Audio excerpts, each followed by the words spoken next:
নমস্কার বন্ধুরা, আনার গাছে প্রচুর পরিমাণে ফুল আসতে শুরু করেছে। এর মধ্যেই হয়ে গেছে বৃষ্টি, তো গাছে ফাঙ্গাস লাগা স্বাভাবিক। এই অবস্থায় গাছের ফুলগুলা যদি কালো হয়ে এইরকম কালো হয়ে ঝরে যায়, তাহলে বুঝতে হবে গাছে ফাঙ্গাসের আক্রমণ হয়েছে। তার জন্য আমাদের একটি ভালো মানের ফাঙ্গিসাইড অবশ্যই গাছটিতে স্প্রে করতে হবে। ফাঙ্গিসাইডের মধ্যে এই অবস্থায় যেহেতু গাছে ফাঙ্গাস লেগে গেছে, সাধারণ ফাঙ্গিসাইড দিলে হবে না, একটি ভালো মানের ফাঙ্গিসাইড স্প্রে করতে হবে। ভালো মানের ফাঙ্গিসাইডের মধ্যে রয়েছে এমিস্টার টপ। 1 লিটার জলে 2 ml নিয়ে সম্পূর্ণ গাছটিতে বিকালবেলা স্প্রে করে দেবেন, তাহলেই গাছটি ফাঙ্গাসের আক্রমণ থেকে সম্পূর্ণ রোগমুক্ত হয়ে যাবে।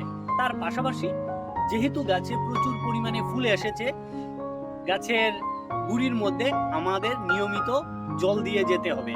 যদি জল কম হয়ে যায় তাহলেও গুটিগুলা ঝরে যেতে পারে। জলটা স্বাভাবিক মাত্রায় দিয়ে যাবেন, স্ত্রী ফুলের সংখ্যাও বাড়বে এবং প্রচুর পরিমাণে গুটিও সেট হবে।